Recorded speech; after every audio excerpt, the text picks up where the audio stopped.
پاکستان میں انسانی حقوق کے علمبردار اور معروف صحافی آئی رحمان کی پہلی برسی کے موقع پر انسانی حقوق کمیشن برائے پاکستان نے رحمان صاحب کی زندگی کے مختلف پہلوؤں پر گفتگو کرنے کے لیے ایک نشست کا اہتمام کیا۔ تقریب میں سول سوسائٹی سے تعلق رکھنے والی شخصیات نے شرکت کی اور رحمان صاحب کی پاکستان میں انسانی حقوق اور صحافتی آزادی کے لیے کی گئی کاوشوں کو یاد کیا اور انہیں خراج تحسین پیش کیا۔ ممتاز آرٹسٹ اور انقلابی شاعر فیض احمد فیض کی صاحبزادی سلیمہ ہاشمی کا کہنا تھا کہ آئی رحمان کی کمی پچھلے ایک سال میں شدت سے محسوس ہوئی۔ میرے والد بھی ہمیشہ کہتے تھے چیزیں بہت گمبھیر ہوتی تھیں اور وہ زمانہ بھی بہت گمبھیر ہوتی تھی، کہتے اچھا پھر رحمان سے پوچھتی اور یہ صورتحال ہماری بھی رہی ہے کہ بھی رحمان صاحب کے پاس چلتی۔ عجب بات ہے کہ اس سال میں میری رحمان صاحب سے وقتاً فوقتاً کئی بات ہو چکی ہے اس طرح سے کہ میں نے سوچا پتہ نہیں رحمان صاحب کیا سوچ رہے اور لیکن پھر اپنے ہی جو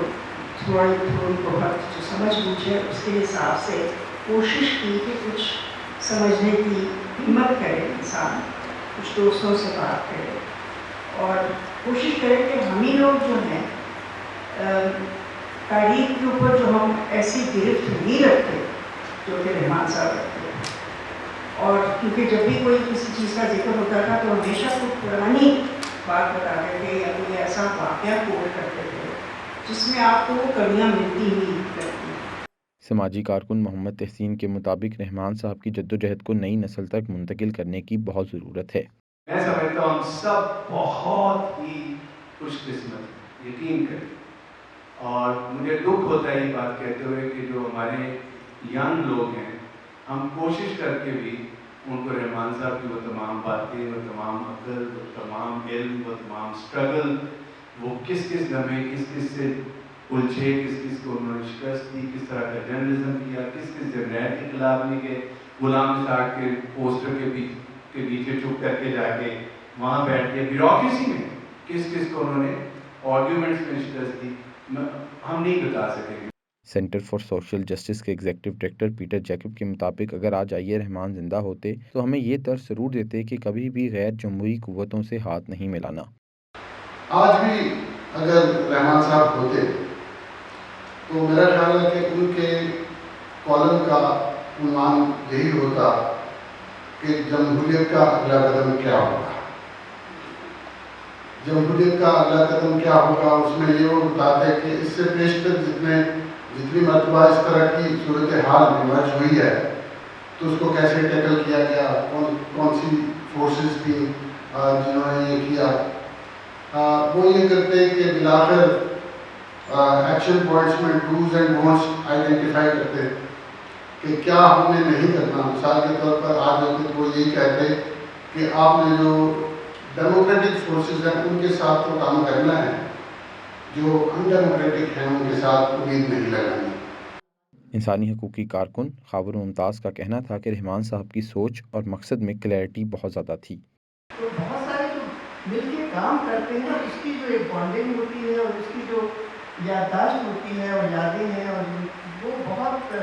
ہمیشہ رہتی ہیں۔ تو رحمان صاحب کے ساتھ پھر بہت قریب سے ہم نے بہت سارے فرنٹس پہ کام کیا، جو مجھے بہت ان کی ایک بات کیونکہ ہمیں سیکھنی بھی چاہیے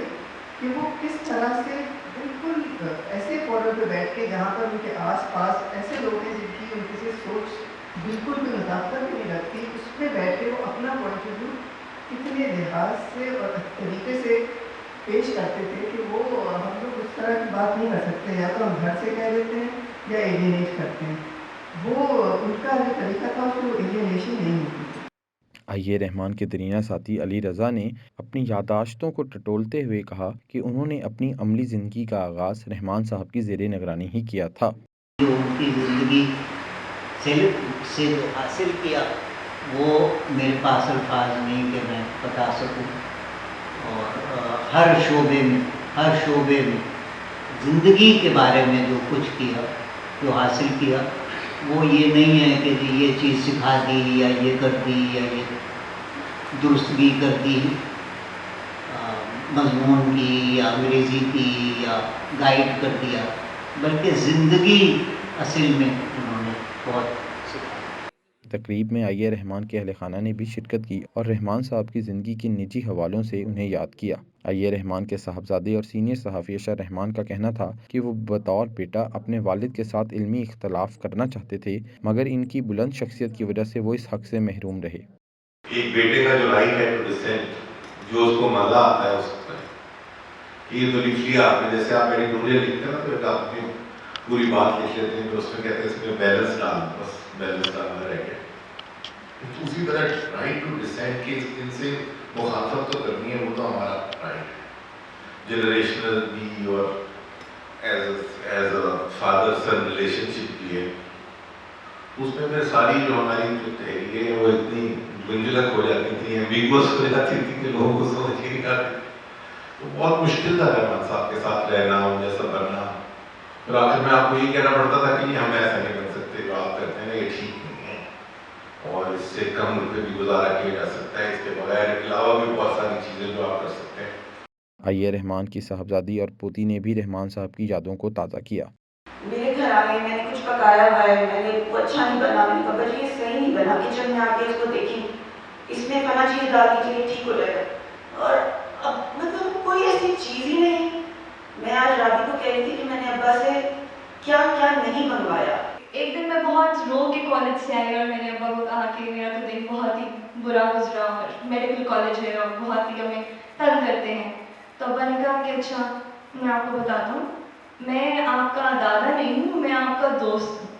آئی اے رحمان کو ہم سے بچھڑے 1 سال ہو گیا ہے اور اس تمام عرصے میں پاکستان اور جنوبی ایشیا میں انسانی حقوق کے کارکنوں کو ان کی کمی شدت سے محسوس ہوئی، کیونکہ وہ پیچیدہ معاملات میں واضح فکر اور عمل رکھتے تھے جن سے ان کے پیروکاروں کو لاہے عمل تشکیل دینے میں مدد ملتی تھی۔ ساتھی رپورٹر اسرا حق کے ساتھ احمد سعید، وائس PK.net لاہور۔